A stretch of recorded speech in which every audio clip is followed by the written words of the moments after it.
มีวัดคือวัดหนึ่งบ่หลวงพ่อกับเน้นหน่อยอยู่น้ำกันหลวงพ่อเป็นก้นย่านผีนิดหน่อยก็หูอยู่เด้ว่าหลวงพ่อย่านผี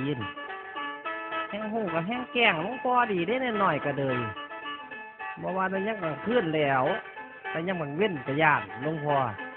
เน้นหน่อยก็แกงดูดิผมไปเอาสวมจะเข้ากันเด้อหลวงพ่อเจ็บท้องแห้งเฝ้าไปเฝ้ามาหน่อยคนเน้นหน่อยไปหลวงพ่ออยู่ผู้เดียวเพิ่นก็เงียบๆเพิ่นก็คือย่านตัว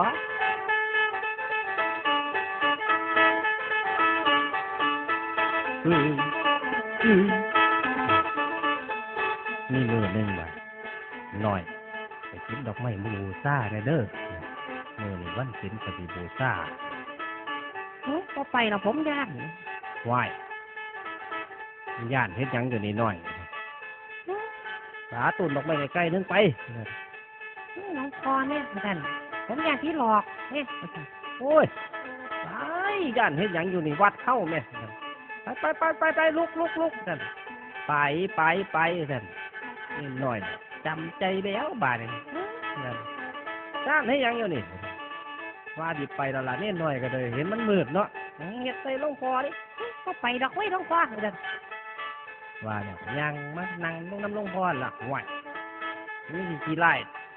กระดอกกระเดียดให้หน่อยหลวงพ่อกล้าไปบ่ล่ะผู้เดียวท่านห่วยกล้าละแม่ท่านหลวงพ่อว่าหวกเบิ่งหน้าลงหลังไปยังสาซ้ำนี่บ่กล้าท่านว่าแล้วหลวงพ่อก็ไปกินดอกไม้ตัวหวกเบิ่งเห็นมันมืดกะห่วยป่ะหน่อยเอาไปทำกันป่ะปันนั้นว่าบ่ยากกับบ่ย่านดอกแต่ให้เจ้าไปนั่งซื่อมือนั่นหลวงพ่อก็นั่งสมาธิแล้วบานนี่หน่อยหัวหลวงพ่อย่านยิ่งแล้วก็ลอยมาทั้งหลังปุ๊บนู่นก้อนหินหุ่นหลวงพ่อตื่นหยุบเป็นอย่างน้อยครับนี่หน่อยก็จอบบึงเลยเห็นหลวงพ่อย่านผีก็ใจร้ายล่ะนี่หน่อยบัน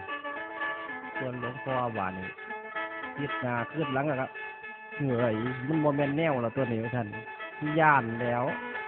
ขาคอมหัวได้กันนอนท่านแล้วบานนี่หมอดเทียนท่านแล้วคือน้อยก็หัวสักตายว่าเลยพ่อใจร้ายเป็นเลยแกล้งหลวงพ่อนะ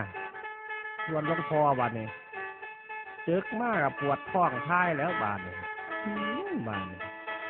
มันพลิกหน้าพลิกหลังเนี่ยติดแต่กันน้องบานนี่กันที่ลงไปท้ายกับเปิดหน้าต่างมันก็มืดหมดนอนต่อแล้วบ่มันก็นอนบ่หลับแล้วบ่ดิโอ้ยตายแล้วบ่ดิไอ้จังไดเนาะบ่นวดแล้วมองได้วักเลยเห็นมือเดียวเท่าแล้วแก่ฟ้าแล้วบ่ดิมันมองนี่ละวะเลยนั่งลงใส่เลยแล้วหลวงพ่อบ่ดิใส่มันฆ่าหันแล้วย่านผีเนาะบ่กล้าลงขุดเรียบร้อยแล้วก็มานอนมกไปแก่ฟ้านั่นละเฮ็ดไปเลี้ยวบัดลืมเมียนหลวงพ่อบัดมือไม่มากน้อยเข้าไปบัดไปกวดกุดแทละเห็นอีหยังวะท่านหาไปบัดไปพ่อขี่หลวงพ่อท่านอีหยังกันหลวงพ่อท่านหลวงพ่อท่าน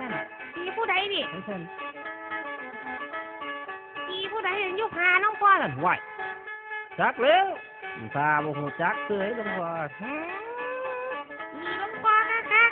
หนีแน่น้อยท่านมากอกนี่ท่านเอาตั้งขี่ผู้ใดท่านเอาท่านจักแล้วเขาจะไปหูน้ำจี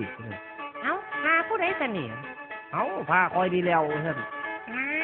ขี่หลวงพ่อคักนี่ท่านพาคอยยุดแต่ว่ามันขี่คอยท่านหลวงพ่อก็เลยเมียนรวดเจ้าน้อยท่าน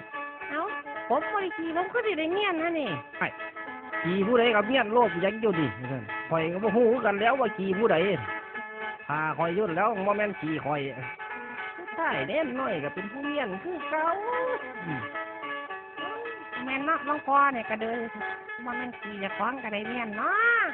เมียนหน่อยจมมาแล้วก็ไม่ฟ้อยดำฟ้อยแล้วส่วนพาขี่ ส่วนหลวงพ่อนั่งเซ้ยเน่นหน่อยส่วนขี่ยางมาใกล้ๆกับสุยดังหลวงพ่อแล้วเฮ้ยกายบ่ใกล้ตายบ่นอน